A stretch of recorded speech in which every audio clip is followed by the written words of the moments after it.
Ok, Parashat Tetzavé. Ce shiur est offert pour la refoua shelema de Aviva Mesaouda bat Deborah, Gabriel ben Esther, Rav Eliyahu ben Fraji, Naomi Simcha bat Rachel, Mathilde Noya bat Angel, Keren bat Miriam, Leiloui Nishmat, David ben Mesaouda, Gabi Mecha bat Esther, pour le Zivugagun Vetaor de Jenny bat Étoile, et également encore et toujours pour tous nos chayalim et tous les khatmim encore retenus. Alors Mechila, pour le retard de ce shiur, il y a eu plusieurs problèmes qui font qu'on n'a pas pu faire comme d'habitude. Bon, Bessiat Adishmaya, on va essayer de faire comme on pourra. On a eu un peu moins de temps pour préparer les choses, mais Bessiat Adishmaya, encore une fois, Beshem Hashem, Naseh Venatzer, on va réussir à essayer de développer quelque chose d'assez intéressant sur la parashat Tetzavé. La parashat Tetzavé a pour sujet principal la confection de tous les habits du Kohen Gadol et des Kohanim normaux. Ça veut dire que le Kohen Gadol va avoir, lui, une tenue composée de 8 vêtements, là où les Kohanim standards vont avoir une tenue composée de 4 vêtements. Et ce qui va m'intéresser dans ce développement, c'est d'essayer de définir quelque part c'est quoi l'objectif, quelle est la portée de ces habits, puisque en réalité il faut bien comprendre, bien que dans l'expression commune on dit que l'habit ne fait pas le moine, dans la Torah l'habit fait le Kohen. Ça veut bien dire que l'habit a un lien indéfectible avec la fonction. En ce sens où, bien évidemment, si le type est un rachat, mais même s'il est rachat, il est Kohen. D'un moment, il n'est pas censé arriver à ce statut-là, il n'est pas censé encore moins être Kohen Gadol, mais même s'il est rachat, il est Kohen. Après, il peut y avoir des facteurs qui font qu'on va l'écarter. Mais la définition d'un Kohen, c'est la personne qui porte les habits de la Keuna. Et s'il ne les porte pas pendant qu'il fait son office, il transgresse la Torah. Donc ça veut dire que c'est quelque chose qui est vraiment inhérent à la fonction et ce n'est pas simplement un habit de distinction. Ce n'est pas comme un habit militaire qui va nous permettre de distinguer entre l'armée de terre, l'armée de l'air, etc. Non, non, non. Bien évidemment, peut-être qu'on peut le voir de cette manière aussi, mais de façon beaucoup plus profonde, ce qu'institue l'habit du Kohen, c'est l'idée qu'il va se créer entre l'humain, qui est l'homme qui va avoir ce rôle, et le divin, une relation très précise qui porte ses racines jusqu'au début de l'histoire. En effet, et là je vais répéter 2-3 choses. Il y a plusieurs choses que je vais répéter dans ce shiur que j'ai dit dans d'autres shiurim, mais c'est surtout pour arriver à la conclusion qui va nous permettre de parler de Purim qui approche à grands pas Bezrat Hashem. Et vous allez voir que les choses sont très intéressantes. Donc je disais, la fonction de Kohen remonte au tout début de l'histoire, puisque on le sait, les Kohanim normalement, enfin plus précisément les Lévi'im, ceux qui servent au Beth Amikdash, auraient dû être les premiers-nés. Et dans ce groupe de premiers-nés auraient dû être élus ceux qui auront les fonctions les plus hautes pour arriver au titre de Kohen. De ce postulat-là, on a comme idée de base, nous dit le Midrash, que le premier aîné de l'histoire, l'aîné de tous les aînés, n'est autre que Adam Arishon. Et Adam Arishon, en tant qu'aîné, il est Kohen Gadol. Il est Lévi, enfin entre guillemets, il est celui qui doit servir au Beth Amikdash. On doit choisir parmi ceux qui doivent servir au Beth Amikdash, on doit choisir des gens pour être Kohanim. Il y en a qu'un, c'est lui. Et dans ces gens-là, on doit choisir le Kohen Gadol. Il y en a encore qu'un, c'est toujours lui. Donc il est le Kohen Gadol. Et à ce titre, Akadosh Baruch Hu, nous précise le Midrash, va lui confectionner des habits. Lesquels Vayas Hashem Elokim le Adam ul Ishto Kotnot Or. Vayal Bishem, Hashem, il avait fait à Adam et Chava des tuniques de peau et il les en a vêtues. Nous dira le Midrash, ces tuniques-là, qu'on a déjà évoquées plusieurs fois, même on va essayer de revenir un peu sur le sujet, ces tuniques-là lui servaient en tant que Kohen Gadol. Donc Hashem lui a donné une tunique pour qu'il soit Kohen Gadol, il lui a donné les habits que nous on en parle dans notre paracha, les habits du Kohen Gadol. Précision, nous dit le Pirkei des Rabbi Eliezer, d'où est venue cette peau? Je fais vite parce qu'on a déjà expliqué cela. D'où est venue cette peau? Elle est venue de la mue du Nachash, du serpent, qui est un animal qui décolle sa peau. La première mue de l'histoire est intervenue au moment de la faute d'Adam et Chava. C'est à ce moment-là que Akadosh Baruch Hu a prélevé la peau pour confectionner un habit de peau au Kohen Gadol de l'époque, qui n'est autre que Adam Arishon. Donc ce qui est intéressant de noter, c'est de se dire que l'élément de la faute va éloigner l'homme de la Gdusha, du divin, et parallèlement, il va le rapprocher. Pourquoi? Parce que c'est cette, comme je l'ai dit, la fonction de Kohen est inhérente à l'habit du Kohen. Et cet habit-là, finalement, il est fait avec la source de la faute. Donc, comment le mal peut servir au bien? Comment la peau du Nachash va être l'outil qui va ouvrir la porte à la connexion au divin, là où un homme est censé être profané par cette peau? Non seulement que c'est lié, mais nous dirons Chachamim, Rabbeinu Bechaye, dans notre passouk que je viens de citer, dans lequel Akadosh Baruch Hu crée l'habit d'Adam Arishon, il y a précisément 8 mots. C'est pour cela que le Kohen Gadol aura 8 habits. C'est pour dire que les 8 habits du Kohen Gadol tirent leur source de ce passouk-là. À savoir que quand Akadosh Baruch Hu a prélevé la peau du Nachash, du serpent, en confectionnant les habits qui serviront à Adam pour être Kohen Gadol, et bien là sont apparues la notion des 8 vêtements du Kohen Gadol. Ce que Aaron va porter va être décrit dans notre paracha, ça vient du fait qu'Akadosh Baruch Hu lui-même a fait cela à Adam Arishon sur la base de la peau du serpent. Et là, on en arrive à essayer de comprendre un petit peu ce qui va se passer, parce qu'il faut définir les choses.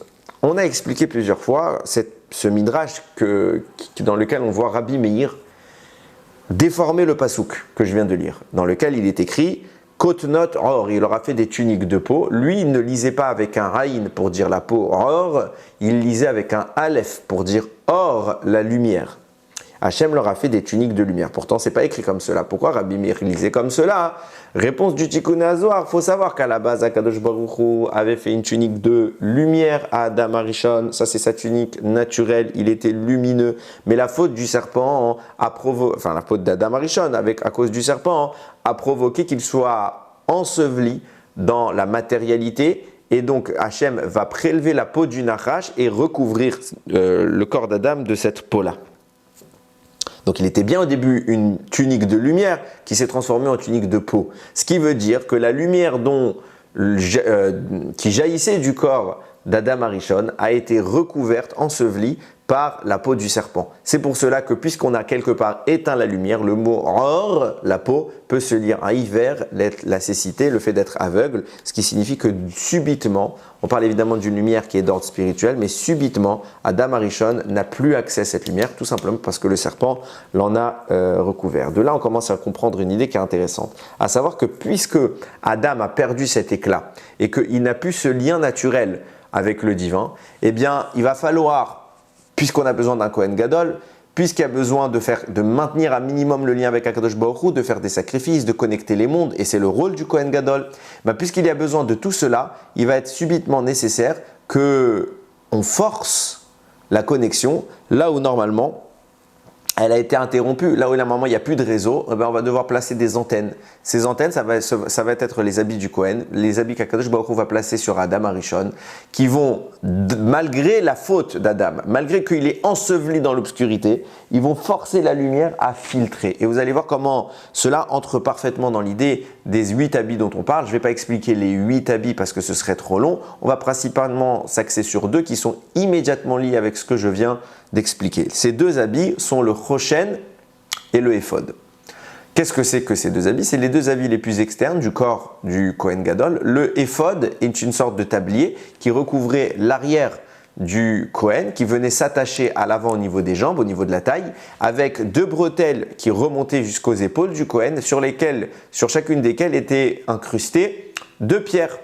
2 pierres avec gravés 6 noms d'un côté, 6 noms de l'autre, les 6 noms des enfants et les 12 noms des enfants de Yaakov. Ça, c'est ce qu'on appelle le éphod, ce tablier en question. Au devant du éphod, donc là, il y a le thorax qui est libre puisque le éphod s'arrête au niveau des épaules. Il y avait justement le pectoral. Le pectoral, c'est précisément ce qu'on appelle le choshen, sur lequel il y avait 12 pierres incrustées, également sur lesquelles étaient gravés les noms des 12 enfants de Yaakov, des 12 tribus. Et on fixait le choshen, le pectoral, on le fixait au niveau des bretelles du éphod par des chaînes, et pareil en bas, pour qu'il soit bien plaqué, collé sur le thorax du Kohen Gadol.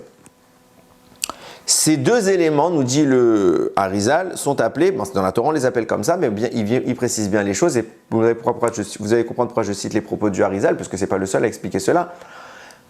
Ils sont appelés également Urim ve Tumim. Qu'est-ce que c'est que les Urim ve Tumim? La Torah précise, quand vous aurez des questions à poser, ok, est-ce qu'on doit sortir en guerre, est-ce qu'on ne doit pas sortir en guerre? Eh bien, vous irez devant les Urim ve Tumim, ces deux éléments-là. Vous poserez la question et c'est du pectoral, du Choshen, qui est sur le thorax du Kohen Gadol, sortira la réponse comment? Les lettres qui sont gravées sur les pierres vont s'illuminer pour créer un mot. Et Dieu donnera la réponse par l'entremise des Urim ve Tumim. En clair, qu'est-ce que c'est que les habits du Kohen? C'est à nouveau un moyen de connexion avec le divin. Bien que la lumière se soit éteinte, subitement la lumière se met malgré tout à jaillir. Bien que notre peau soit ensevelie et que la capacité à percevoir le or, la lumière divine, se soit normalement estompée, eh bien il y a une sorte d'antenne relais qui permet malgré les interférences, qui permet malgré tout d'accéder à Kadosh Baruch Hu. C'est pour cela qu'on va se rendre compte que le mot Choshen, duquel sort la lumière, c'est lui qui correspond au Urim. Urim, ce que la Torah appelle les Urim, vient du mot Or. Le Choshen vient précisément faire jaillir le or, la lumière, là où normalement elle était censée rester cachée par la faute d'Adam. Et c'est pour cela que le mot Choshen, qui vient contredire la faute du serpent, s'écrit avec les mêmes lettres que Nachash, serpent. Le Choshen, c'est la porte qui vient forcer le blocage. On a une porte qui est fermée et justement on a le serrurier, c'est le Kohen Gadol. Il vient forcer ce blocage-là, ouvrir la porte contre son gré et la lumière jaillit malgré tout. C'est pour ça que ça s'appelle cet endroit là où le Nachash, le serpent, a voulu éteindre la lumière par sa peau. Le Choshen vient dénaturer les lettres du serpent pour les remettre dans le bon sens et forcer malgré tout la diffusion de la lumière. Et le Ephod, lui, correspond à la notion des Tumim. Vous allez comprendre pourquoi le Ephod il a cette structure, à savoir qu'il vient à l'arrière du Kohen par la suite. Cependant, il s'appelle les Tumim, Milashon Tam. Ça vient du langage Tam. Qu'est-ce que c'est que Tam? On a l'habitude de traduire par simple, un peu naïf. Pourtant, Yaakov est appelé Ishtam. Ishtam, un homme Tam. C'est quoi Tam? Moi, je traduirais plutôt par pur. Il y a de la pureté, dans une naïveté de pureté. Ça veut dire quoi? C'est quelqu'un qui a une relation avec le divin, avec Hachem, qui n'est pas dans le cadre du Sechel, qui n'est pas dans le cadre de « je comprends ce qui se passe ». Je ne parle pas que de la chorma. Il y a également dans la relation avec le divin une tmimout à avoir. On fait les choses parce qu'on doit être simple avec Hachem. On ne doit pas être compliqué. On ne doit pas chercher le pourquoi, le comment. Ça veut dire quoi? Bien sûr qu'on doit analyser la parole d'Hachem. Mais quand Hachem nous demande quelque chose, on ne doit pas être derrière en train d'analyser « ouais, il m'a demandé ça, c'est bizarre », etc. Non, on doit avoir une tmimout. Hachem, il me demande, je fais comme un papa qui dirait quelque chose de pas très intelligent à son fils, d'aller dans un endroit qui a priori n'inspire pas confiance. Si l'enfant est chacham, il va se poser des questions. Il va dire, ouais, papa, c'est pas nécessairement une bonne idée. Mais si l'enfant est tam, ça ne veut pas dire qu'il est bête. Il est tam. Ça veut dire qu'il est intègre avec son père. Papa me demande, je vais. Ah, c'est dangereux. L'exemple, Yosef. Ce que Yaakov lui demande, quand il lui demande d'aller chercher ses frères, c'est dangereux. Mais Yosef, il réfléchit pas. Papa a dit, papa, je fais. Point. C'est de la tmimout. Qui est appelé tam? Yaakov ish tam, Yoshev Oalim. C'est un homme simple. Il ne cherche pas la complexité dans le rapport avec Hachem, il cherche à être simplement connecté à lui. Et il est Yoshev Oalim, il étudie dans les tentes. Ça veut dire quoi? Ça veut dire que nous disent Rachamim que la Torah est accessible par un homme qui Yamut Baoel, qui va mourir dans une tente. Ça veut dire quoi? L'être humain, il doit être tam. Mais cette mimout doit être travaillée par de la chorma. Ça veut dire qu'on doit travailler. Et on a l'effort de l'intellect qui doit nettoyer notre esprit au point de le rendre tam. Ça veut dire que la chorma et la tmimout, la sagesse et la simplicité doivent travailler de concert pour mutuellement se bonifier. Au point que notre sagesse ne serve qu'à la simplicité du rapport au divin.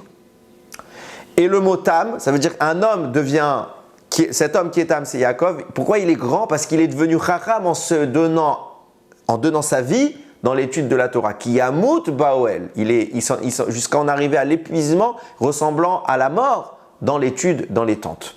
C'est pour ça que le mot tam, c'est la même lettre que le mot met, qui vient amener la mita dans le monde, la mort, c'est le serpent. Le éphod correspond au tumim. C'est quoi? C'est l'élément qui vient contredire la mort, met, mita, que le serpent a voulu mettre en place par la tmimout, par l'inverse du mot met, on amène le mot tam. Par cette opposition-là, on vient détruire la mort que le serpent veut rentrer dans le monde pour au contraire lui insuffler la vie. En mourant pour l'étude de la Torah, alors on accède à la vie véritable, celle qui est l'inverse du mot met, tam. On est simple et on est intègre avec Akadosh Baruch Hu. C'est précisément la portée du éphod, ce tablier que portait le Kohen Gadol. Donc on voit que les deux éléments qui sont connectés l'un à l'autre, le Choshen vient détruire le Nachash et vient faire briller la lumière, ce qu'on appelle les Urim, et le éphod vient ramener la Tmimout du peuple, la connexion simple, sans complexité, avec Akadosh Baruch Hu. Maintenant qu'on a cela à l'esprit, je vais pouvoir introduire des notions, certaines dont on a déjà parlé, d'autres qui seront la suite de ce qu'on a déjà parlé. Il y a une notion dont je veux parler qui s'appelle la dormita. Qu'est-ce que c'est que la dormita? C'est le moment qu'on va appeler d'inconscience. Ça veut dire qu'on a perdu la conscience, on s'effondre. C'est l'anesthésie. On pourrait dire une anesthésie. De quoi on parle? Je parle précisément du moment où Adam Arishon est né et que Dieu va l'endormir pour créer Chava. Ce moment où Adam s'endort, qui est un moment littéralement d'anesthésie, où il perd conscience, s'appelle la dormita dans les explications du Harizal et tout ce qui va concerner la Kabbalah. Je vais maintenant expliquer un peu mieux ce détail-là. Pour cela, je suis obligé de revenir et d'introduire quelques notions déjà évoquées. Lorsqu'Akadosh Baruch Hu crée Adam, c'est écrit comme ça. Zachar unkeva bara otam. Première fois qu'on parle de Adam, ok, il y a écrit Vaïvra Elohim et à Adam, il a créé Hachem, il a créé l'homme. Et après, plus loin, à la fin du passouk, c'est écrit mâle et femelle, il les a créés.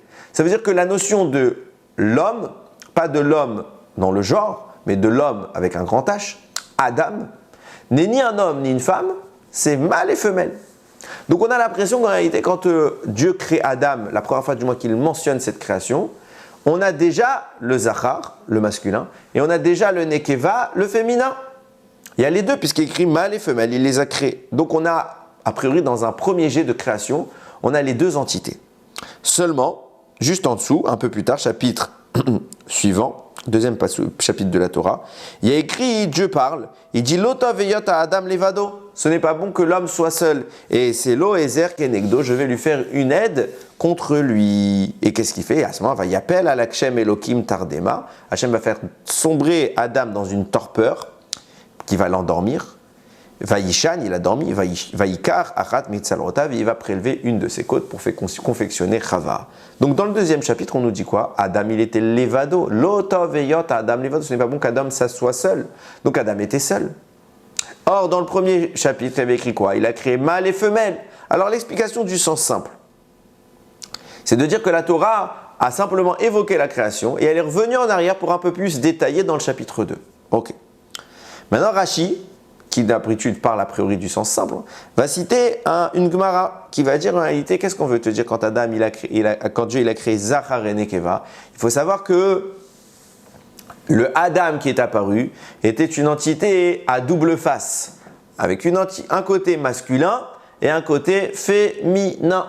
Et donc, qu'est-ce qui s'est passé? Hachem l'a endormi pour séparer le masculin du féminin, parce qu'ils étaient dos à dos. Donc Hachem a retiré les deux, la jonction qui reliait les deux, pour faire apparaître le féminin indépendamment du masculin. C'est pour ça qu'Adam a été endormi. Donc on voit clairement que la création de Chava dans ce passouk-là, c'est en réalité, il y avait les deux au début puisqu'ils étaient dos à dos, et finalement Akadosh Baruch Hu les a séparés pour les mettre. Ils étaient comme ils sont dos à dos, il faut les mettre maintenant face à face pour qu'on puisse se faire ce qu'on appelle un zivug, une union, et cette union, c'est cette connexion avec Hachem pour donner la vie. Cependant, il faut bien avoir à l'esprit que ce que dit Rashi, c'est cité d'une Gemara, c'est pas de lui. Il a cité une Gemara. Et Rashi n'a cité qu'un des deux avis de la Gemara. La Gemara parle en effet de ce que dit Rashi, c'est un débat entre Rav et Shmuel, qui explique que oui, Adam il était un petit peu, c'était une entité avec deux pôles qui ont été séparés. Ça c'est premier avis.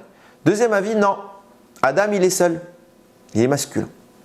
Mais Adam, comme l'immensité des créatures vivant sur terre, avait une queue à l'arrière de son dos, comme un animal.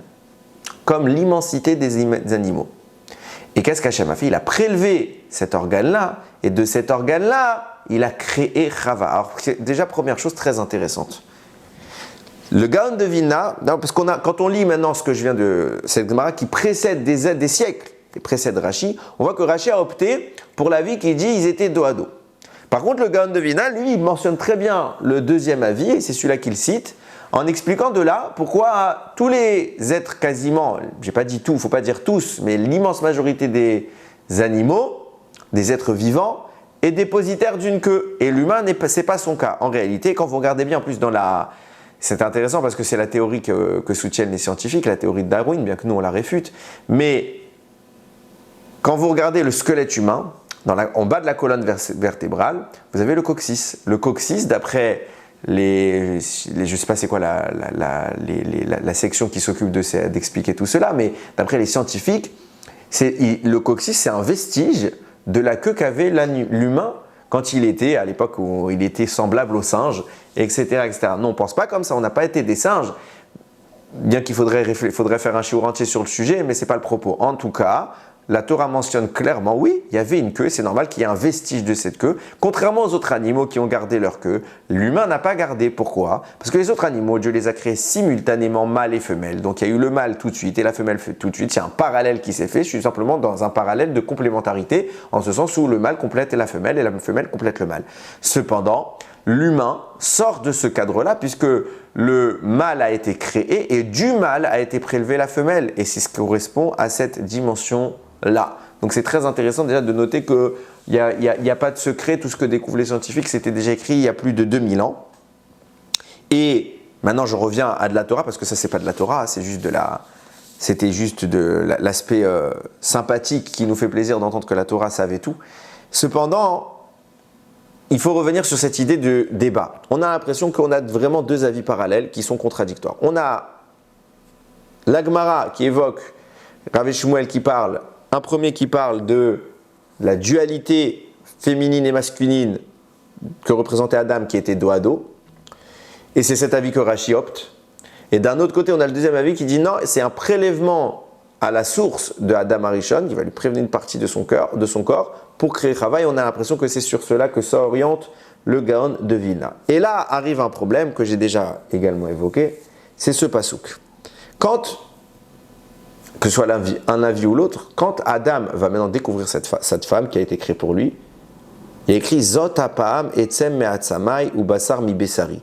Cette fois-ci, c'est l'os de mes os, la chair de ma chair. Cette fois-ci, ça signifie quoi? Ça signifie qu'il y a eu une autre fois. On lui présente sa femme, il dit cette fois elle me plaît. Ça signifie bien qu'avant cela, il y aurait eu une autre fois. De quoi on parle? Comment tu peux me dire qu'il y a eu autre chose? Parce que c'est écrit Chava, il n'y a pas écrit d'autres femmes. Plus que ça, on va revenir un petit peu en arrière. Et il faut soulever une question. Parce que si on suppose qu'il y a eu une autre femme et qu'elle n'est plus là, ça veut dire que Dieu aurait fait un essai et qu'il aurait changé d'avis. Et c'est d'ailleurs ce que va poursuivre la Gemara en citant l'opinion de Rav Ayevou, si je ne me trompe pas. Non, c'est pas Rav Ayevou, c'est Rabbi Abaou Mechila. Il explique comme ça. À la base, qu'est-ce qu'on veut dire quand on dit que Dieu a créé l'homme et l'homme en même temps femme et homme, puis après il a prélevé un bout, il a créé Chava. Qu'est-ce que ça signifie? Ça signifie que mâle et femelle étaient dans la volonté d'Hachem. Et que finalement, comme ça il explique à Gemara, Dieu a eu la volonté de créer la femelle et le mâle, mais finalement il n'a créé que le mâle, avec un E à la fin. Alors on va expliquer. Qu'est-ce que ça veut dire il a créé que le mâle? Ça signifie qu'il a eu l'intention. Donc on se pose la question, quoi, il a changé d'avis? On parle de Dieu, hein. On ne parle pas de quelqu'un qui teste des hypothèses ou des configurations qui seraient les plus propices. Dieu sait la réponse, il sait ce qu'il va faire. Donc ça veut dire quoi? Que Dieu a eu l'intention, mais il ne l'a pas fait tout de suite, il l'a fait plus tard.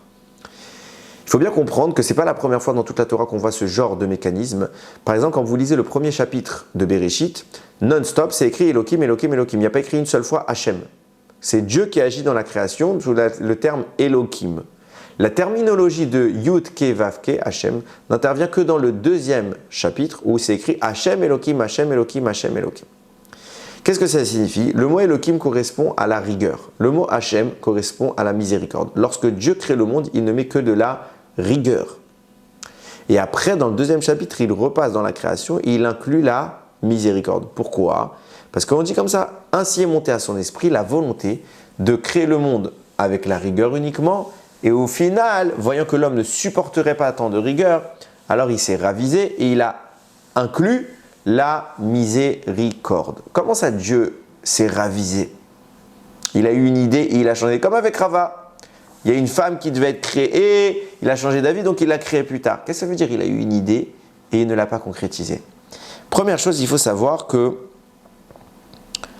la Torah ne parle pas de récit.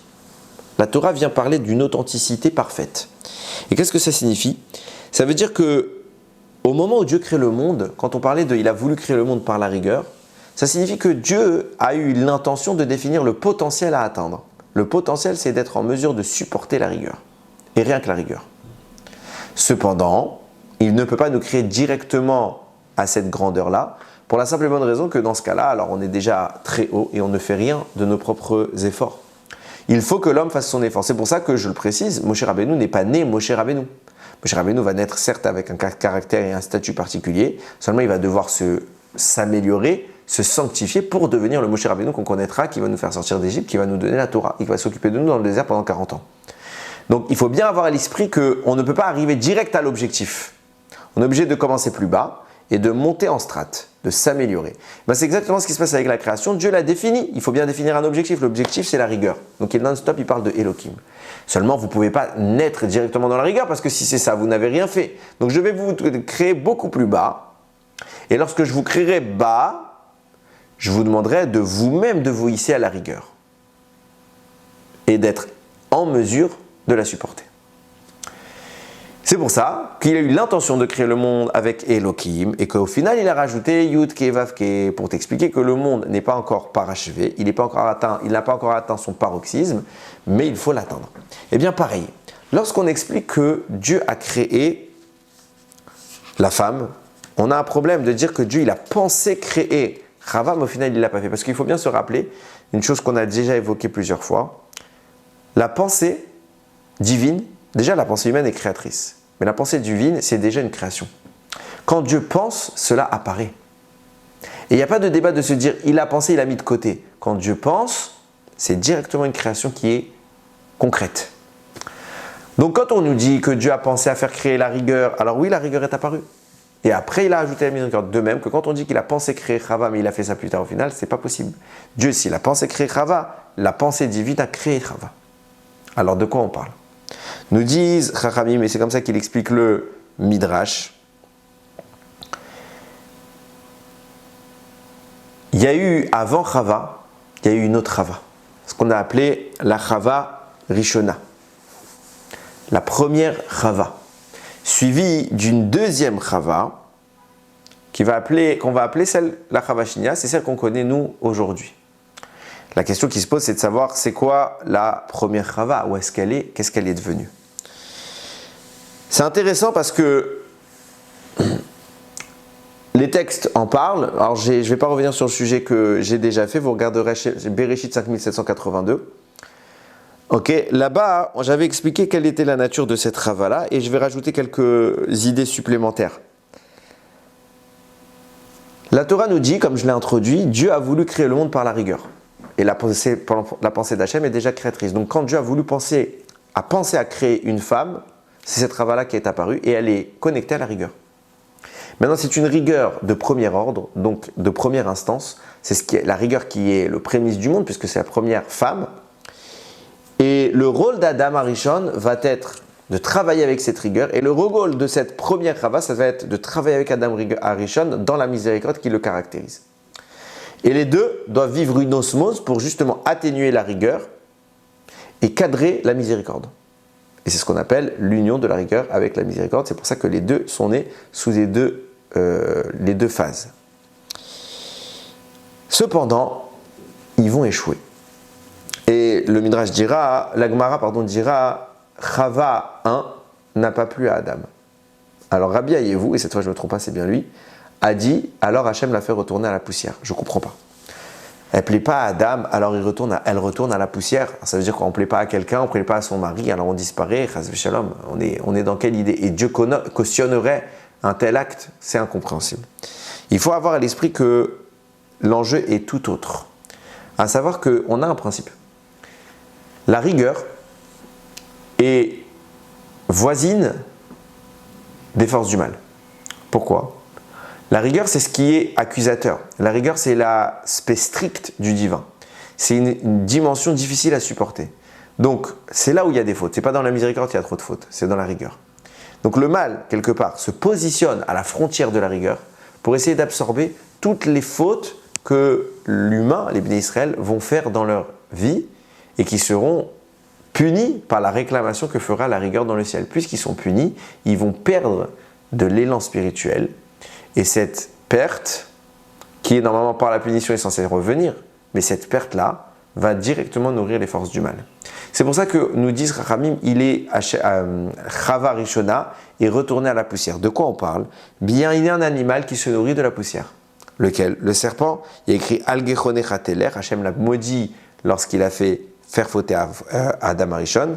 Et il lui a dit sur ton ventre tu ramperas, alors qu'à la base le serpent marchait comme l'homme. Ve'afar tuchal kol yemei chayecha, et tu mangeras la poussière de la terre toute ta vie. Nous dit Chachamim, le serpent ne mange pas la poussière de la terre. Alors il y a plein d'explications dans le sens simple, on va rentrer dans le sens un peu plus profond, à savoir que puisque le mal n'existe qu'au travers de nos avérotes, il se positionne, comme j'ai dit tout à l'heure, en face de la rigueur, justement pour attendre la moindre faiblesse du peuple juif. Le mal se nourrit de la vie que nous lui fournissons. Cette vie que nous lui fournissons, ce sont des étincelles que nous laissons tomber. Et elles deviennent poussière de la terre. C'est pour ça que le serpent vient manger la poussière de la terre, à savoir qu'il vient s'approprier toute la doucha que nous aurions, chas v'shalom, perdu par nos transgressions. C'est pour ça que nous dit la Gemara, Rabbi Ayevu, il dit, elle est retournée à la poussière. Nos sages vont expliquer que cette femme-là est devenue l'entité féminine du mal. Le Satan, c'est le masculin, elle, c'est son féminin. Mais je ne comprends pas. Comment cette femme qui avait un rôle à jouer peut devenir un ange du mal? Plus que cela, si on dit que c'est un ange du mal, pourquoi elle s'est réincarnée plusieurs fois? Elle s'est réincarnée par exemple en Sarah. Et on va venir plus tard sur d'autres. Donc, pourquoi se réincarner si au final, elle connote le mal, ce qu'elle est devenue quelque part l'épouse du Satan. Donc, si on dit qu'elle est devenue une entité négative, comment elle peut se réincarner chez des tzadikim?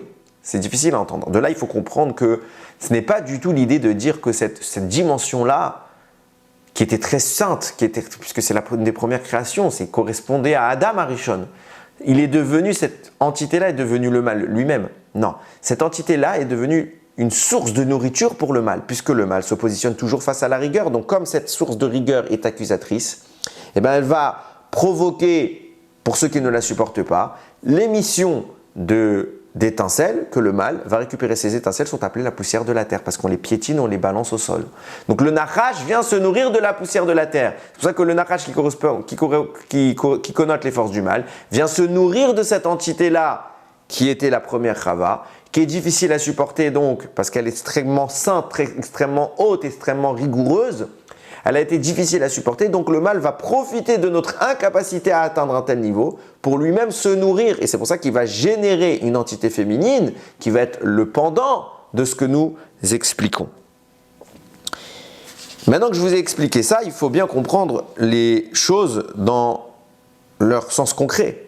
Ce qui est en train de se passer, c'est que quand on nous explique on a vu qu'il y a une marloquette, Rashi, Gaon de Vilna, Shmuel, Rav, pour définir d'où vient Chava. Qu'est-ce qu'elle était? Est-ce qu'elle était déjà une partie inhérente qu'on a séparée d'Adam ou est-ce que c'est un morceau d'Adam qu'on a constitué pour générer la femme? Réponse, les deux. Akol Divrei Elokim Chaim, les deux sont vrais, on ne parle pas de la même chose. Il y a la première Chava, la deuxième Chava. La première Chava, elle était collée à Adam Arishon à l'arrière de son dos et Hachem les a séparés. Cette première chava qui incarne une rigueur exacerbée va redevenir une dimension extérieure à ce monde pendant un temps. Elle va être reprise par Akadosh Baruch Hu parce que le monde n'est pas prêt. Il a eu l'intention, puis finalement, entre guillemets, il s'est ravisé. Ça veut dire qu'on doit atteindre cette dimension-là, mais on n'y est pas parvenu. C'est pour ça qu'Hachem viendra créer une deuxième chava qui est plus basse, qui vient justement du bas du dos d'Adam, qui correspond à la queue dont nous parlons, et qui va être une rigueur, certes, mais moins puissante, beaucoup plus atténuée. C'est cette Rava que nous connaissons, et au final, le Gaon de Vina et Rashi ne sont pas en désaccord. Le Shmuel et Rav ne sont pas en désaccord, ils parlent simplement d'une première Rava et de la deuxième. Ce qui nous explique pourquoi d'un côté on nous parle de dos à dos, et d'un côté on nous parle d'une queue. Comme je l'ai dit tout à l'heure, cette dimension-là n'est pas quelque chose de négatif. C'est quelque chose dont le mal se nourrit quand on n'arrive pas à le supporter. C'est pour ça qu'elle va être réincarnée par exemple en Sarah Imenu. Et les Avot, de façon générale, vont caractériser le retour de la constitution d'Adam Arishon au travers de leur réparation qu'ils vont accomplir tout le long de leur vie. Et plus on va progresser, plus le tikkun va être grand. Donc on a le premier travailleur de ce tikkun, c'est Avraham, le deuxième c'est Yitzhak, et là où ça culmine, c'est Yaakov. C'est pour ça que Yaakov va vraiment s'inscrire dans le même format qu'Adam Arishon. À savoir que Yaakov va épouser une première femme, dans l'ordre en plus, qui s'appelle Léa, et c'est pas celle qu'il voulait. Et on va voir que c'est pas sa préférée. Et il va épouser une deuxième femme qui est Rachel, qui est la petite sœur, et que c'est celle qu'il voulait, que c'est sa préférée. Pourquoi Yaakov a des préférences? Pourquoi Yaakov a deux femmes et qu'Akadosh, on voit que c'est la volonté d'Hachem puisqu'il est lui-même berné. Yaakov est berné par Lavan et Hachem n'intervient pas pour l'empêcher de se faire avoir alors que pour d'autres occasions il l'a fait. Là il ne l'a pas fait, ce qui veut bien dire que c'était sa volonté. Donc, de toute façon tout est sa volonté. Mais donc, pourquoi les choses se passent comme ça? Nous dit le Harizal, en réalité, tout ce qu'on est en train de décrire ici, c'est le reflet des mondes d'en haut. À savoir qu'au-dessus de notre tête, il y a des mondes qui sont la source de notre monde. Et ils sont chacun enchevêtrés l'un dans l'autre jusqu'à qu'on remonte au plus profond des mondes. Au-dessus de notre tête, il y a un monde qui s'appelle Israël. Israël, ce monde, est une entité masculine qui correspond à Yaakov, qui correspond à Adam Arishon. À l'arrière de ce Israël, à son dos, sont apposées deux entités féminines. La partie supérieure s'appelle Léa, la partie inférieure s'appelle Rachel. Léa et Rachel sont donc les épouses spirituellement de ce monde-là qui s'appelle Israël. C'est pour cela que sur terre, le schéma se reflète et que Adam naît avec deux entités, une Chava Rishona, une Chava Shnia. Yaakov, qui va être cette réparation, va épouser deux épouses, Léa et Rachel, et il préfère Rachel. Pourquoi? Parce que Yaakov connote le mot Aikev, le talon. Yaakov, c'est la dimension basse. Lui, il correspond donc à la dimension basse de la féminité, celle qui est en bas, celle qui s'appelle Rachel. Là, il comprend Léa, qui est la dimension qui est au sommet, qui correspond à l'arrière du masculin. Elle est trop haute pour que Yaakov la comprenne. C'est pour ça qu'on appelle Léa dans la Kabbalah Alma Deit Kassia, un monde caché, un monde qui est tellement haut qu'on a du mal à le concevoir. Yaakov ne comprend pas Léa, ne comprend pas la grandeur, la sainteté de cette femme. Il comprend Rachel, il ne comprend pas Léa. Ce n'est que plus tard, lorsqu'il s'appellera Israël, que son nom va changer et Israël contient les lettres Rosh, une tête pour moi, pour Akadosh Baruch Hu, que Yaakov va monter dans le niveau de l'expression du cerveau, de la tête, à une compréhension supérieure. Et donc, comme maintenant il commence à comprendre plus haut, alors il commence à comprendre ce qu'il y a à ce niveau, qui est quelque chose jusqu'à maintenant qui lui était caché. Et là, il va commencer à aimer Léa, grâce à la dimension qui s'appellera Israël. Sans dire qu'il a dénigré Rachel, mais subitement, il va avoir une ouverture qui va se faire. C'est pour cela que, comme je l'ai dit tout à l'heure, il y a écrit 7 fois si elle me plaît concernant Adam Arishon, parce que Adam Arishon n'est pas parvenu à atteindre la dimension de Léa, à atteindre la dimension de la Chava Rishona. Donc, il n'a pas été capable, donc ça ne lui a pas plu. De même qu'a priori, Léa ne lui plaisait pas. Seulement, Hachem va créer une deuxième femme qui va être Rachel, qui va être la Chava Shnia, que là, c'était accessible pour Adam, qui vient de Adama, qui vient de la terre du bas, il n'est pas encore arrivé au sommet qui s'appelle Israël. Et bien pareil pour Yaakov, au début il va commencer par ce lien avec Rachel, pour atteindre le sommet, là où Yaakov va réussir, là où justement Adam a échoué, lui il va réussir à subir la rigueur divine. Et ça, cette capacité-là lui permet d'accéder à Léa. de façon concrète. Et vous remarquerez que ce n'est pas avec Rachel qu'il est enterré, c'est bien avec Léa. Maintenant, ça ne veut pas dire que Rachel est mise de côté. Il y a des raisons à ça, mais je ne peux pas rentrer trop dans les détails, ce n'est pas le propos.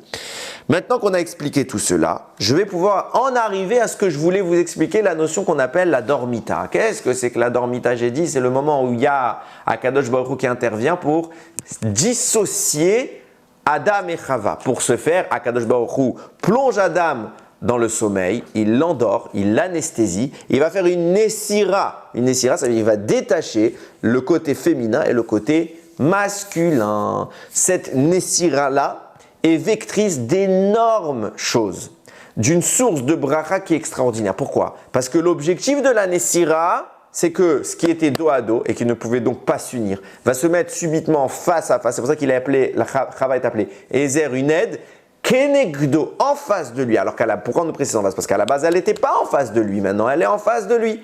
Et grâce à cette dualité, ce face à face, il va pouvoir y avoir une union. Et l'union est vectrice de vie. L'union est le moyen par lequel Akadosh Baruch Hu s'exprime. Il fait descendre un shefar, un flux divin dans le monde. C'est pas pour rien que l'humain est capable de donner la vie. Normalement, cette capacité du don de la vie, c'est l'apanage du divin. Comment l'humain est capable de donner la vie? Par l'union. Qu'est-ce que c'est que l'union? C'est le moment où on permet à Akadosh Baruch Hu de, entre guillemets, permettre, mais on fait de diffuser sa lumière dans le monde. Et cette lumière-là, elle a une répercussion, elle provoque quelque chose, c'est le don de la vie. Et bien, pareil de façon beaucoup plus haute au niveau de Yaakov et de ses femmes, et pareil encore au niveau de Adam et Chava, les Chava, et bien plus haut, dans les mondes d'en haut, il y a le même principe. Il y a les mondes qui sont dos à dos, masculin et féminin, il y a une nessira qui les détache pour les mettre face à face. Et c'est à ce moment-là qu'on fait, par exemple ce qui se passe quand on fait la prière. Il y a un flux d'abondance qui vient jaillir dans le monde. C'est ce qui se passe à Rosh Hashanah. Cependant, le moment de détachement est un moment très délicat, très dangereux. Pourquoi? Parce que ce détachement se fait par quoi? Comme on l'a dit, ce qui se passe en haut se reflète en bas. Ça se fait par l'endormissement, la perte de conscience d'Adam Arishon. Et là, puisqu'Adam n'est pas conscient, il ne peut plus se défendre. C'est le moment où le Nachash va choisir d'attaquer. Adam, on se pose tout le temps la question, où il était quand le serpent il est venu parler à Chava, elle a mangé, etc. Et qu'est-ce qu'il a fait Adam? Il était où? Eh bien réponse, il dormait. Il était encore sous effet de l'anesthésie. Il ne pouvait pas se défendre. Chava, elle, était consciente.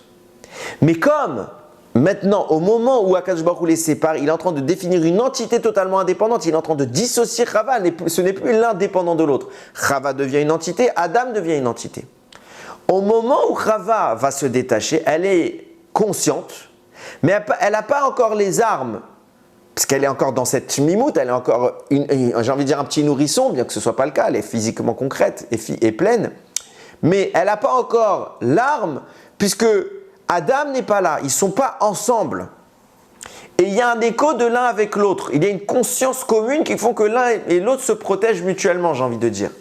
Donc, Adam n'est pas là, donc il y a une partie de la conscience de ce premier couple qui est absente. Et donc il y a une inconscience. Et Chava va tomber dans le piège du Satan parce qu'à ce moment-là, il n'est plus capable, l'humain, homme plus femme, n'est plus capable de se défendre comme il a l'habitude de se défendre. La lumière est restreinte. Et puisqu'il n'y a pas la conscience, il y a la faiblesse. C'est là où le serpent nous a mordus. Et c'est là où Chava a mangé le fruit pour en donner ensuite à Adam. Et bien pareil dans le ciel. Quand il y a cette séparation, cette nessira, Akadosh Baruch Hu commence par faire plonger le masculin dans un sommeil profond pour séparer les deux entités, et c'est un moment extrêmement dangereux. La résultante, elle est merveilleuse. La séparation est terrifiante. Pourquoi? Parce qu'on n'est pas capable de se défendre, et quand on n'est pas capable de se défendre, eh ben, le mal est là, et lui nous attaque. Et quand on nous attaque pendant qu'on dort, on est démuni. Donc c'est un moment très dangereux. C'est pour ça, nous disent Rachamim, que toutes les grandes catastrophes de l'histoire du peuple juif, a priori, en tout cas, à chaque fois qu'il y a eu une Nessira, en tout cas dans le ciel, eh bien, il y a eu une catastrophe. Catastrophe. Mais après, quelque chose de bien. Alors, il peut y avoir des catastrophes qui viennent d'autres facteurs, hein, okay. Mais à chaque fois qu'il y a eu, généralement, ça s'est très mal passé. Il y a eu une exception dans l'histoire où ça s'est très bien passé. Parce qu'il faut bien comprendre. C'est quoi cette histoire que Hachem y met c'est pas de notre faute qu'il y a cette séparation. Alors je précise, par exemple, quand ça se passe dans la tefila, c'est pas très dangereux. Pourquoi? Parce que la tefila, c'est un bref instant. Donc le danger, le seul truc qui peut faire le Satan à ce moment-là, c'est de nous déconcentrer dans la tefila. Et il y arrive pas mal. Mais bon, a priori, il n'y a pas ce danger. Maintenant, puisque c'est un moment dangereux, comment ça se fait qu'Akadosh Baruch Hu le laisse en place? Il n'aurait pas dû, il aurait dû mettre un système moins dangereux. Ça veut dire qu'en réalité, il faut bien comprendre, même si c'est dangereux, on a les capacités de lutter contre ça. Et justement, c'est arrivé. C'est arrivé et on va expliquer maintenant, c'est là qu'on en arrive à ce que je veux évoquer. Puisqu'on a été dans les habits du Kohen Gadol. Nous dire à le Harizal, les habits dont je parle depuis tout à l'heure, le Choshen et le Ephod, viennent spécifiquement évoquer ce dont je parle dans les mondes d'en haut, à savoir que le Kohen Gadol vient incarner cette entité qu'on appelait Israël dans les mondes du haut, l'entité masculine, et le Ephod qui vient justement être à l'arrière du Kohen Gadol, et bien vient représenter les féminités des deux mondes qui sont à l'arrière. Et la partie haute du Ephod correspond à Léa, la partie basse du Ephod correspond à Rachel. Et le but du Ephod est d'être accroché à l'avant sur le Choshen, justement pour que la lumière puisse sortir et que justement ne reste pas à l'arrière et qu'il puisse y avoir cette notion de dévoilement du divin au travers du zivouk, de l'union du couple masculin-féminin. Maintenant qu'on a cela à l'esprit, vous allez comprendre tout ce qui se passe. On va arriver à Purim. Purim est le moment où Haman a réussi à convaincre le roi Achashverosh de tuer tous les juifs. Pourquoi il a réussi à convaincre le roi Achashverosh de tuer tous les juifs? Lui-même, il va le dire comment il a fait. Il va dire au roi, Yeshno Am Echad, il y a un peuple, Mefouzar ou Meforad Ben Amim, qui est dispersé dans ton pays. Viens nous dire le Midrash sur Megillat Esther, c'est le Esther Rabbah. Là-bas, il dit Yeshno, c'est les mêmes lettres que Yoshen. Il dort. Pourquoi? Parce que c'est le moment dans le ciel où l'entité masculine était endormie parce qu'il était en train de vivre une séparation, une Nessira. Donc pour qu'il y ait cette séparation, Hachem a fait sombrer le masculin dans une dormita, une inconscience qui l'a plongé dans le sommeil.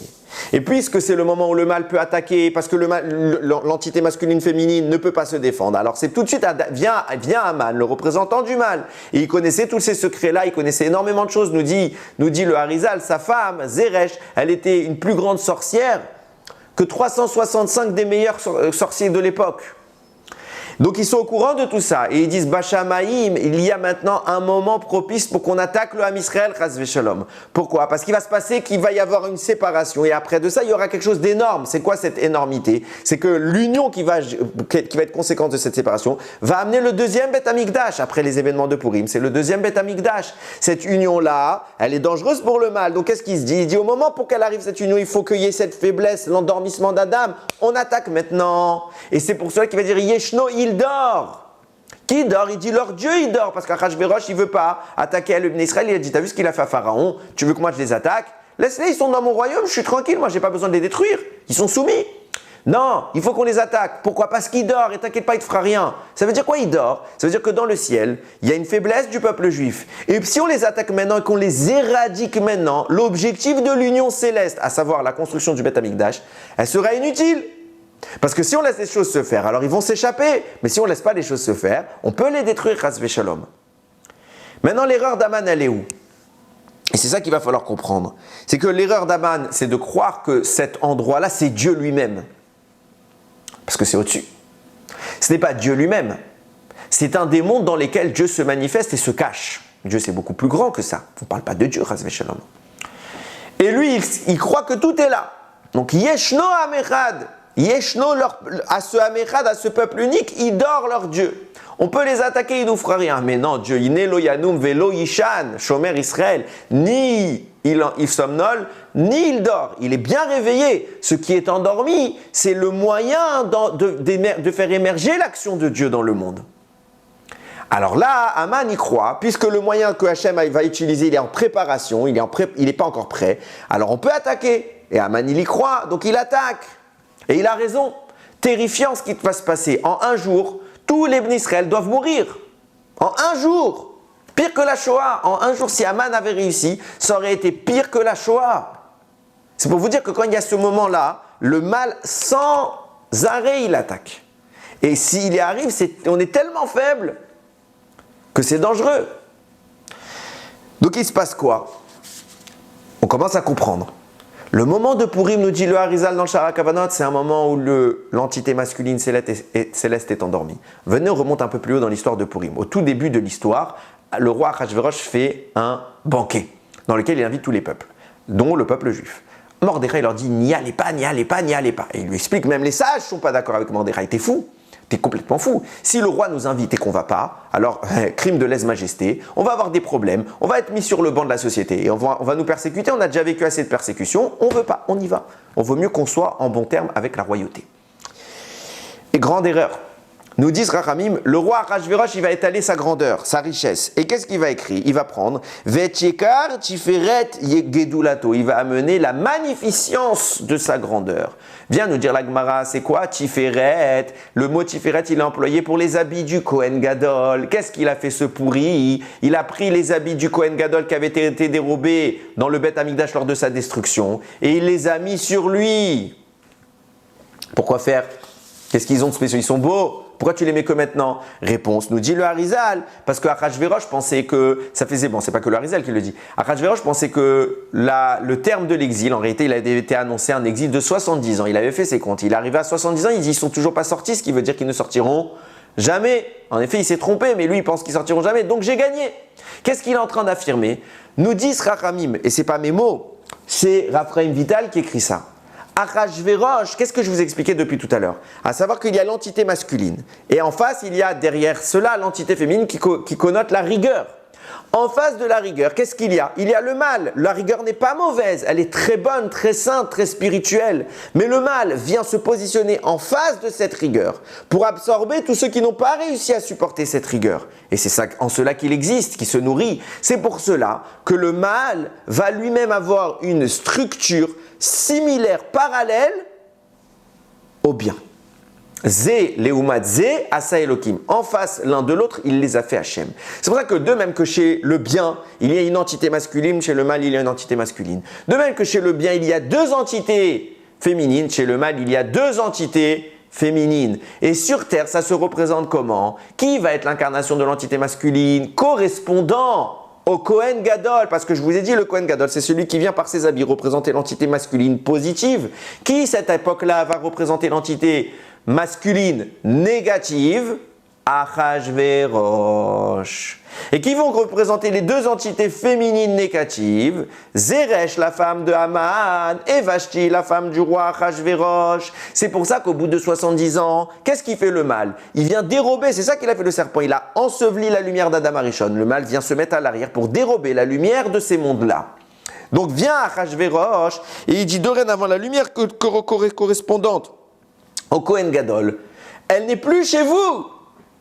C'est moi maintenant le Kohen Gadol des forces du mal. J'ai tout dérobé. Pourquoi? Parce que vous deviez sortir, vous n'êtes pas sortis, donc on a gagné nous le mal, chas v'shalom. Et donc je peux enfiler la tenue du Kohen Gadol sans risque, chose qu'avant cela il ne venait pas faire, parce que ça y est, je deviens le Kohen Gadol obscur, des forces négatives. C'est moi maintenant qui a tout le pouvoir et vous sortirez jamais, vous êtes complètement soumis. Nous dit le Shem Mishmuel, c'est ça l'erreur des Bnei Israël d'avoir participé à cette Séouda que Mordechai faisait que leur dire n'y allez pas. Parce qu'en acceptant d'être là-bas, ils ont accepté l'idée que ce roi-là puisse porter les habits du Kohen Gadol et qu'il devienne l'empire du mal. Et qu'on est soumis à cela et qu'on valide cela. On célèbre cela. Ça s'appelle déjà de la Avodah Zarah. C'était ça l'erreur du Ham Israël. À ce moment-là, regardez ce qui est en train de se passer, c'est terrifiant. Nous disent Rachamim, de même qu'il y a un Kohen Gadol en bas, il y a un Kohen Gadol en haut. Qui est le Kohen Gadol en haut? C'est l'ange Michaël. Il y a un commentaire de Rav Shimshon d'Ostropoli qui explique la chose suivante. Quand Esther elle a entendu l'histoire que les peuples juifs étaient en danger, elle a envoyé un message à Mordechai. Qu'est-ce qui se passe? Et le Midrash dit, quelle est la raison pour laquelle le Ham Israël, Hachem veut s'en prendre à eux? Naasu Rash Vemach. Il dit à Mordechai, il répond à Esther, ils sont devenus Rash et Mach. Ça veut rien dire. Qu'est-ce que répond Esther? Elle cite un pasouk de Télim, elle dit Eli, Eli, lama azaftani. Mon Dieu, pourquoi tu m'as abandonné? Point, fin du Midrash. Vient Rav Shimshon d'Ostropoli. Quand Rav Shimshon d'Ostropoli parle, généralement, il révèle des trucs extraordinaires. Il explique, c'est quoi ce Midrash? Il dit, sachez que c'est un principe connu, qu'on a évoqué plusieurs fois. À chaque fois qu'Akadosh Baruch Hu veut s'en prendre à une nation, avant, il s'en prend à l'ange qui la représente. En Égypte, il a d'abord frappé l'ange et après les Égyptiens, dans l'ordre. Et bien c'est pareil, malheureusement, Chas V'Shalom, quand il voudrait s'en prendre à ses enfants, au Bnei Israël, il faudrait qu'ils descendent, qu'ils s'en prennent à l'ange qui le représente seulement. Il n'y a pas d'ange qui représente Israël dans le ciel, c'est Akadosh Baruch Hu qui représente lui-même. Ah, comment il va être lui-même être déchu, Chas V'Shalom, c'est inenvisageable. Réponse. Nous dit le Rav Shimshon d'Ostropoli, quand, et c'est pas le seul qui le dit, on l'a vu plusieurs fois aussi, quand Akadosh Baruch Hu voit des fautes chez le Ham Israël, il ne veut plus être leur représentant, et il met en lieu et place le Kohen Gadol. Le Kohen Gadol, c'est qui? Michael. Et lui, ce n'est qu'un ange, entre guillemets. C'est pour ça que quand Akadosh Baruch Hu a voulu s'en prendre à nous, alors au début, il s'en est pris à l'ange Michael, qui a sombré. Et par la suite, il s'en est pris à Israël, qui également a sombré. Comment Akadosh Baruch Hu s'en prend à l'ange d'une nation? Il lui retire les sources qui animent sa spiritualité. Les sources qui animent la spiritualité, c'est les lettres que l'ange en question a avec le nom d'Hachem. Dans le cas de Michael, le nom de Michael dispose de 3 lettres qui viennent du mot Elohim, Dieu. C'est lesquelles? Aleph, Lamed, Yud. Donc Akadosh Baruch Hu a enlevé Aleph, Yamed, Yud de Michael. Il est resté Mach. Puis après, il s'en est pris au peuple juif. Et dans Israël, il y a également Aleph, Lamed, Yud. Donc il a enlevé Aleph, Lamed, Yud. Et il est resté Rash. Il vient, Esther Amalka pose la question à Mordechai. Qu'est-ce qui se passe? Il lui dit, ils sont devenus Mach. Michael, il a perdu Aleph, Lamed, Yud. Et ils sont devenus Rash. Israël a perdu Aleph, Lamed, Yud. Elle répond, Eli, Eli, lama azaftani, mon Dieu, pourquoi tu m'abandonnes? Pourquoi répète 2 fois mon Dieu? Parce que mon Dieu, Eli, Aleph, Lamed, Yud. Le Aleph, Lamed, Yud que tu as pris à Michael et le Aleph, Lamed, Yud que tu as pris à Israël. Pourquoi tu m'abandonnes? Pourquoi tu nous enlèves ses forces? Et là, Esther, en faisant cette petite fille-là, elle commence à amorcer la contre-attaque du peuple juif. Et vous allez voir comment les choses vont être extraordinairement précises. Regardez ce qui se passe. Esther, quand elle est en fonction, elle a pris la place de Vashti. Je vous ai dit quoi depuis le début? Vient le roi Achashverosh et il met la tunique du Kohen Gadol, se prétendant maintenant le Kohen Gadol du mal. Et à son côté est une reine qui s'appelle Vashti. Quel était le plan? C'était de faire venir Vashti du côté des hommes. Ils ont fait Zarma qu'ils étaient tzadikim, ils ont fait une mechitza, les femmes d'un côté, les hommes de l'autre, puis après ils ont parlé évidemment de leurs femmes. Et le but était de faire défiler Vashti nue. Et que la reine venant, les femmes la suivent dans le même accoutrement. Et que ça arrive à Gilou Yarayot. Qu'est-ce qu'Akadosh Baruch Hu il a dit? Ah, tu veux être le Kohen Gadol? T'es le Kohen Gadol. Alors tu dois avoir la dimension, puisque tu es en train de reproduire ce que fait le serpent, tu dois avoir la dimension du serpent. Or, va nous dire la Gemara, écoutez bien. Akadosh Baruch Hu va envoyer un ange et Vashti va refuser de venir. Pourquoi? Parce qu'il va la recouvrir de tsaraat. En français on dit la lèpre, mais c'est pas ça. C'est une maladie spirituelle, des taches sur le corps. Il va faire pousser sur elle une queue. Elle va se présenter nue comme ça devant tout le monde. Pourquoi il a choisi ces 2 choses-là? Eh bien parce que la tsaraat, d'où elle vient? La tsaraat, c'est l'expression de la peau du nachash, du serpent, de ces écailles qui nous ont ensevelis. Ah, vous voulez être le serpent? Vous voulez être l'empire du mal? Alors on va jusqu'au bout. Donc tu es recouvert par la peau du serpent. Et mieux que cela, rappelle-toi, puisque tu vas voir le rôle d'Adam et Chava, eh bien, la partie que le serpent a attaquée, c'était précisément Chava, la deuxième, qui vient de la queue du serpent. Donc puisque tu veux maintenant te présenter comme l'antonyme du bien, eh bien, tu vas te reconfigurer dans l'état de la création. Et Akadosh Baruch Hu fait apparaître une queue précisément parce qu'Adam Arishon, il avait une queue. Et il vient rappeler tout cela. Ah, tu veux être le Adam Arishon? Tu veux représenter la source céleste? Alors tu retournes à l'état d'origine. Et ton épouse, celle qui est à l'arrière de ton dos, qui correspond les forces du mal, qui correspondent à Rachel. J'ai précisé tout à l'heure que Zeresh et Vashti correspondent à Léa et Rachel, Zeresh avec Léa, Vashti avec Rachel. Donc puisque tu veux être Rachel, d'où elle vient Rachel? C'est là que tu as attaqué. Eh bien ta femme, je vais te montrer que c'est Rachel. Il n'y a pas de problème. Tu veux être cette dimension-là, tu le sauras. Mais dans sa présentation première. Pas comme elle est aujourd'hui. Et c'est pour cela que Vashti va refuser. Et puisque tu veux maintenant arriver à cette dimension-là, il faut que tu assumes. Et comme il ne va pas assumer, alors il va tuer Vashti. Et en lieu et place de Vashti va s'installer Esther. Et dès à présent, la doucha qui est dérobée par le mal, qui est à l'arrière, qui vient aspirer le or, la lumière des Urim Vetumim que le Kohen Gadol devait faire émerger dans le monde, elle va certes revenir dans le mal, mais Esther commence de façon cachée, Esther ça veut dire cachée, de façon cachée à se la réattribuer. Et là va intervenir un détail extraordinaire. Nous disent Rachamim, puisqu'on a cette dimension-là, alors, comment on va s'en sortir? Parce que certes, on est endormi dans le ciel, même si Esther elle commence à être active, dans le ciel c'est endormi, le Kohen Gadol dort, mais il est un individu qui est différent. Nous dit le Midrash, c'est rapporté comme ça, que il y a un homme qui n'a pas eu besoin de devenir Kohen pour officier en tant que Kohen. C'est qui? Moshe. On voit que Aaron, par exemple, pour devenir Kohen, il y a toute une intronisation.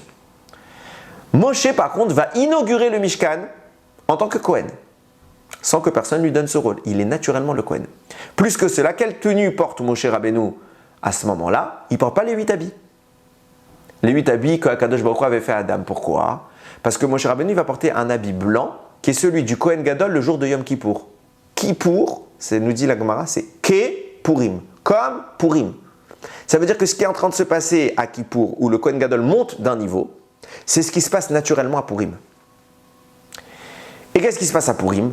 Moshe Rabbeinu, qu'est-ce que je viens de vous dire? Lui, il a les habits du Kohen Gadol, il a en permanence les habits du Kohen Gadol de Yom Kippour. Ça veut dire que Moshe Rabbeinu, il n'est pas un Kohen Gadol qui est dépendant des habits. Il a des habits qui correspondent, qui découlent de sa grandeur. Pourquoi? Parce que Moshe Rabbeinu est le seul homme qui a réussi à échapper à la faute de Adam, à échapper à la faute du veau d'or, à s'en extraire complètement. Et Adam n'a eu ses habits que parce qu'il a fauté. À la base, il n'avait pas ses habits. Ce qui signifie que Moshe, il a l'habit de lumière et non pas l'habit de peau. Il a l'habit originel et pas l'habit de rattrapage qui force l'accès à la lumière. C'est pour ça que Moshe rayonne de son visage. Et donc, ça signifie quoi? Ça signifie que Moshe est capable de résister à l'attaque du serpent, même quand le serpent nous attaque alors qu'on dort. Pourquoi? Parce qu'il a réussi à échapper à ce niveau-là, à la faute d'Adam. Ça veut dire que Moshe est conscient et refuse la faute. D'ailleurs, on avait expliqué que la Neshama de Moshe Rabbeinu était dans la gorge d'Adam Arishon et que c'est la seule Neshama qui n'a pas voulu fauter au moment du fruit de l'arbre de la connaissance. Pourquoi? Parce que même dans la conscience, Moshe est resté réveillé. Ça veut dire qu'il avait naturellement une immunité, il a réussi à s'immuniser, à se hisser à un niveau tellement haut où il est immunisé contre l'attaque du serpent, contre son venin, même lorsqu'il l'attaque de façon traîtresse, pardon, c'est pas français. Et c'est pour cela que nous dit le Midrash, va venir Eliyahu Hanavi lorsque la dormita va se faire dans le ciel et que l'entité masculine va s'endormir et que Aman va sentir cela, il va dire il dort, on peut attaquer et que le roi Achashverosh il a mis ses habits, c'est bon, je suis le Kohen Gadol et que tous les facteurs sont au vert pour le mal et qu'ils sont au rouge pour nous. Vient Eliyahu Hanavi dans le ciel, il commence à prier et il invoque les Avot, Avraham, Yitzhak et Yaakov pour leur dire s'il vous plaît, priez à Kadosh Baruch Hu, sauvez le Ham Israël. Ils ne sauront pas quoi lui répondre. Alors il va aller voir Moshe Rabbeinu. Et Moshe Rabbeinu, je vous fais en simple, va demander trouve-moi un tzaddik. Moi je vais prier dans le ciel et lui il sera sur terre mon relais. Et dans toute la génération, l'Eliyahu Hanavi ne va trouver qu'un seul tzaddik. C'est qui? Mordechai. Comment ça un seul tzaddik? Il n'y a pas tous les autres tzaddikim de la génération. Il y avait plusieurs talmidei chachamim. Non, le seul qui trouve c'est Mordechai. Pourquoi? Parce que c'est le seul qui a refusé la Séouda. C'est le seul qui a refusé que l'empire du mal s'approprie la lumière. Comme Moshe Rabbeinu, il a su s'extraire pendant l'endormissement général, il a su rester éveillé. Donc Moshe va à ce moment-là faire depuis le ciel émaner son aura, et nous dit le Raphaël Vital, Mordechai HaYehudi est une projection de la lumière de Moshe Rabbeinu. Et puisque cette projection-là est issue d'un homme dont la source est d'être un Kohen Gadol par lui-même, sans avoir besoin qu'on lui impose la tenue du Kohen Gadol, alors il sera Kohen Gadol, il sera en mesure de se réapproprier la lumière, avec ou sans les habits qui ont été dérobés par Achashverosh. Donc vient Mordechai et il est déjà au-dessus du mal, il est intouchable. C'est pour ça que Haman il s'énerve quand il voit Mordechai, il y a écrit quoi? Vaïvez, Mordechai n'a pas peur d'Haman, tout le monde a peur, tout le monde se soumet, lui il n'a pas peur. Alors il veut le tuer, mais le texte nous dit Vaïvez be'enav lishloach yad be'Mordechai levado. Il a trouvé ça méprisable de s'en prendre que à Mordechai. Alors il a eu l'idée de s'en prendre à tout le monde, mais c'est débile comme raisonnement. T'as un problème, éradique le problème, ne éradique pas tous les autres, ils t'ont rien fait, au contraire ils sont soumis à toi, ça te fait plus de gens à ta botte. Non, il faut qu'on tue tout le monde. Pourquoi? À cause de Mordechai. Pourquoi? Il ne faut pas lire le sens du texte comme « je ne veux pas m'en prendre que à Mordechai ». La réponse, la lecture est réelle qu'il faut avoir, c'est il n'y en a qu'un seul sur lequel je ne peux pas m'attaquer. Il y a un homme qui, l'ishlo ariad be Mordechai leva. Le seul que je ne peux pas, c'est lui. Vaïvez be'enav, il a trouvé ça méprisable de ne pas pouvoir s'attaquer que à lui. Alors qu'est-ce qu'il va faire? Il dit, lui, je peux tous les attaquer, mais lui, je ne peux pas l'attaquer. Pourquoi? Parce qu'il est au-dessus de la faute du serpent. Il est dans le Kohen Gadol qu'incarnait Moshe Rabbeinu, avant la faute. Il est conscient, même dans l'inconscience. Même si dans le ciel, il y a la dormita, lui, il est capable de rester conscient. Et preuve en est, il n'a pas voulu fauter au moment du Michté de Achashverosh. Donc il n'arrive pas à l'attaquer. C'est ce qui terrifie Haman. Alors il va tenter un coup. Je vais tuer tout le monde. Eux, je peux les attaquer. Eux sont coupables. Et si on juge d'après la halakha juive, on va d'après la majorité. Donc si lui, certes, il est bifnatzmo, il est indépendant, mais eux sont coupables et vont le faire tomber avec lui. Seulement, Moshe dans le ciel, il prie. Et il lui envoie cette aura qui fait qu'il le décolle du reste de l'humanité. Mordechai reste éveillé. Même pendant l'Ardormita, même quand il a une Nessira, il est capable, il est possible d'avoir une telle connexion au divin que le mal ne peut pas s'approcher de nous. Même endormi, même inconscient. Ça, c'est la grandeur qu'a atteinte Moshe Rabbeinu et c'est la lumière dans laquelle va baigner Mordechai. Et là va se passer quelque chose d'extraordinaire. Il va transmettre cela à Esther, parce qu'au final, qui est réveillé pendant la faute d'Adam? C'est Chava. C'est le féminin, c'est pas le masculin. Elle n'a pas réussi à l'époque de Chava. Mais Esther va réussir là où Chava n'arrive pas. Esther va réussir à profiter de l'aura de Mordechai, là où Adam n'a pas profité de l'aura de Moshe qu'il y avait en lui pour la transmettre à Chava. Donc eux, ils ont échoué. Mais pendant cet endormissement, Esther Amalka va rester consciente. Et elle va imbiber le Ham Israël de cette conscience, de cette lutte qu'elle va initier. Et c'est vrai qu'elle va dire Eli, Eli, lama azaftani, pourquoi moi aussi tu veux m'abandonner? Certes, il y en a qui dorment, mais moi je suis réveillé, Hachem. Moi je reste réveillé. Et juste parce que moi je reste réveillé, je suis capable de me défendre contre le mal. Et plus pour cela, tu ne vas pas tuer le Ham Israël. Et donc les lettres Aleph, Lamed, Yud retournent chez un monsieur qu'on avait appelé, un malach qu'on avait appelé Mar. Il va redevenir Michaël. Aleph, Lamed, Yud va retourner chez un peuple qui s'appelait Rach, qui va redevenir Israël. Esther va être en mesure de réapprovisionner, de réimpulser la lumière dans le peuple juif. Et c'est pour ça qu'elle devient la reine du roi Achashverosh. Comme je dis depuis le début, en secret, elle va réabsorber toute cette lumière-là. Et c'est ça tout le secret de Purim, c'est d'être capable, même pendant l'endormissement, de faire vibrer une aura d'éveil. Même dans l'obscurité, on a fait briller la lumière. C'est pour ça que Purim est une fête extraordinaire, unique. C'est une fête qui ne disparaîtra pas à la fin des temps. Et ce qui s'est passé à Purim ne se passe dans aucune autre fête. Même à Pessah, même à Rosh Hashanah, même à Kippour, Sukkot, Shavuot. Ça ne se passe pas ce que je dis. C'est écrit clairement dans le Harizal. L'aura de Purim, cet ajout, cette conscience dans l'inconscience, c'est que à Purim. Et c'est ce qui a permis de transformer ce qui aurait dû être le pire moment de l'histoire en victoire. Un moment de genre Vena Forou, on a inversé la tendance de l'éveil, de l'inconscience, on est passé à l'éveil. Alors oui, il y a eu d'autres dans l'histoire au moment où il y a eu cette inconscience, et malheureusement on n'a pas réussi à rester éveillé. Mais c'est possible. Et c'est ça le message de Purim. C'est possible. C'est possible que même lorsque le mal nous attaque avec la plus grande intensité, alors que nous sommes au plus bas, c'est possible de le battre. Parce qu'à Kadosh Baruch Hu, Iné lo yanum velo ishan, lui il ne dort pas. Lui, il ne dort pas. Ne croyez pas que ce qu'il a dit à Aman, Chas Veshalom, c'est vrai, il croit que c'était ça, Dieu, il dort. Non, il n'est lo yanum velo ishan, Shomer Israël. Le gardien d'Israël ne dort pas. Mais pour que puisse se faire la délivrance, il faut que nous en bas on ne dorme pas. Et si on arrive à rester éveillé, alors on peut absorber cette lumière. Et au contraire la faire briller encore plus puissante. Mais si on s'endort, chas v'shalom, alors ça arrive à des catastrophes. Voilà le message de Purim. Le message de Purim, c'est de rester réveillé. Le message de Purim, c'est de ne pas perdre conscience. Alors, on doit boire Adeloyada. Ça veut dire quoi? Ça ne veut pas dire être ivre-mort, comme je le dis à chaque fois, ce n'est pas mes mots, ce sont les mots du Rav Ovadia Yosef Zatzal. Alors, s'il y a quelqu'un qui se prétend plus grand que lui, qu'il vienne ouvrir sa bouche avec lui, pas avec moi. Mais en attendant, il ne faut pas boire plus que de mesure, il ne faut pas être ivre-mort. Il faut boire plus que l'accoutumé. Point. Il faut avoir cette inconscience. Pourquoi? C'est exactement tout mon propos et là je vous rajoute des choses que je n'ai pas écrites. C'est l'idée de dire, on va connaître l'inconscience, c'est ce qui se passe, il y a une dormita, mais on va rester conscient. C'est-à-dire on est entre les deux. Et c'est précisément là où le mal va nous attaquer que cette inconscience va connoter l'attaque du mal et que nous on va rester réveillés. Et on va se battre contre lui, on va le vaincre. Et ce sera ça qui amènera encore une fois une grande lumière le jour de Purim. Alors Yératson, je termine avec cela, qu'on ait ce mérite de célébrer Purim comme il faut, d'absorber, de profiter d'une lumière extraordinaire, unique dans l'année à Yom Purim, à Chag Purim.